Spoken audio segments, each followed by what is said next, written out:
A lot of people don't understand what's going on in a water heater, so I'm literally going to Sawzall this thing in half, and we're going to find out what's going on inside. I was told that the Diablo Carbide bit would cut a water heater in half. Well, I've never cut a water heater in half, so we're going to find out. If this thing fails, we'll use the Milwaukee. We got one.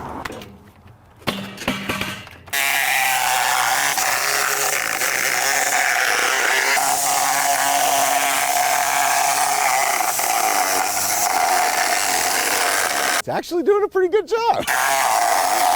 So I'm just going to show you what's inside this. It's actually 2 layers. You have a layer of spray foam insulation that makes the water heater efficient, and then you have an actual glass lined steel inside tank. Hey, wait a second, we might actually need a Milwaukee to do this.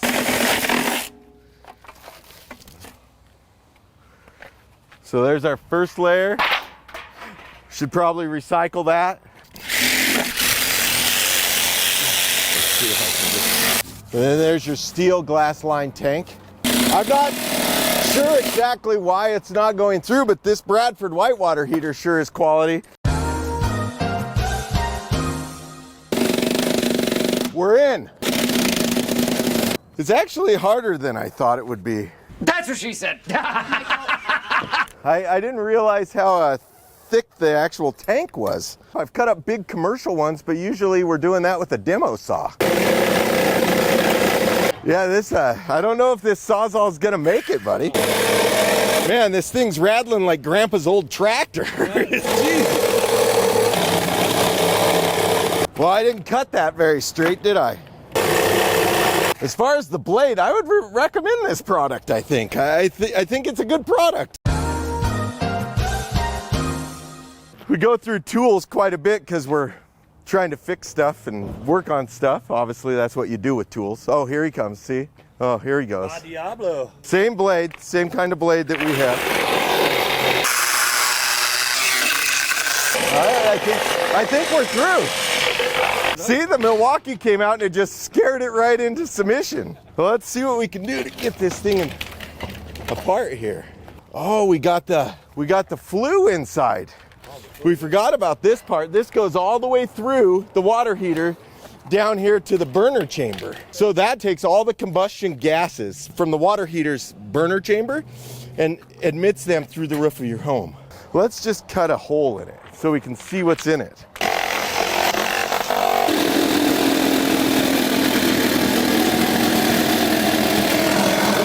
This is kind of weird.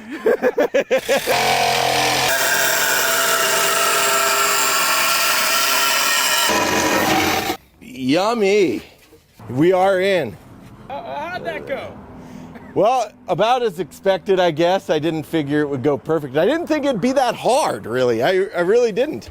You can see here, there's the thickness of the tank, the nastiness from inside the water heater. So this is the flue that actually comes up through from the burner chamber. This is the hot water chamber. This is what holds the water. So it's pretty nasty in there, actually. Let's cut this thing completely the rest of the way in half.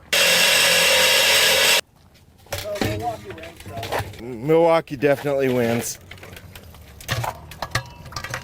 Okay. So this is called a dip tube, and this was an anode rod.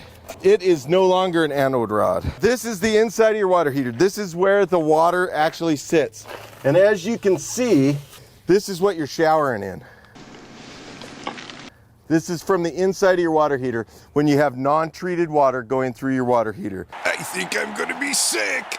It sits in there for years and years and years without being flushed, and then you get to bathe in this. I'm going to throw up. Most people don't realize that that's actually what's inside your water heater. And this, folks, is on city water in Missoula. This is nothing out of the ordinary. Missoula is considered like the freshwater mecca of the world. I mean, we got 3 rivers going through our town. We got a great water treatment plant, but this is literally what happens when you do not treat the water that is coming into your house. In every house on city water should have some kind of treatment so that we don't have sludge buildup. The solution to this would be getting a water test done, checking the hardness of the water, making sure that you have some kind of water conditioning system that eliminates the chlorine, the fluoride. The hardness in Missoula runs about 11 to 12 grains, which is extremely hard. I would recommend that your water be running at 0 hardness or 1.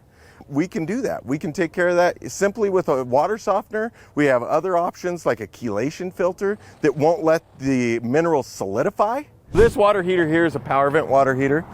It vents in plastic, PVC piping. This water heater is a little bit higher efficiency than this one. This is made for areas where the venting itself is hard to get out, like there isn't a direct chase through the house to go out of the roof. This one here is made to tie into an atmospheric chimney or a metal pipe where air actually comes underneath this hood and atmospherically vents it through. Actually, it would be like this. This would be a mobile home, but it would sit basically like that and go up through your house. This is an atmospheric. This one here would vent with a material like this, where it would go up, usually probably go up a 90 and go out the rim joist or the side of your house. This water heater right here, we just took this out yesterday. And it's a good thing we did because it about burnt their house down. If you look here, what this is, what these burn marks are, is because there was not enough combustion air, not enough air in the house for oxygen, to get oxygen to that flame.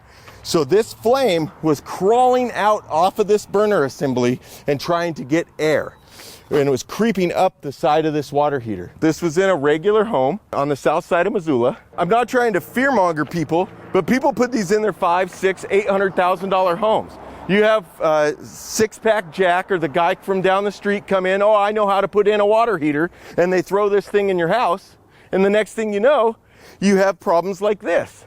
This water heater was installed back in 2003, so it's 21 years old. That's way past the serviceable life. The water heater is only built to last for 12 to 15 years, but it is a Bradford White. As long as you maintain this thing and flush it every year, it'll last a long time. If your water heater's over 6 years old, I don't recommend flushing it at this point because you could cause more damage than good.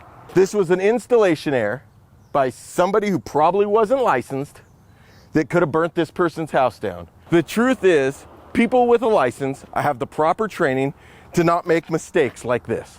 I hope you enjoyed this ridiculous display of cutting a water heater in half. This is the inside of a water heater, folks. I hope you enjoyed it.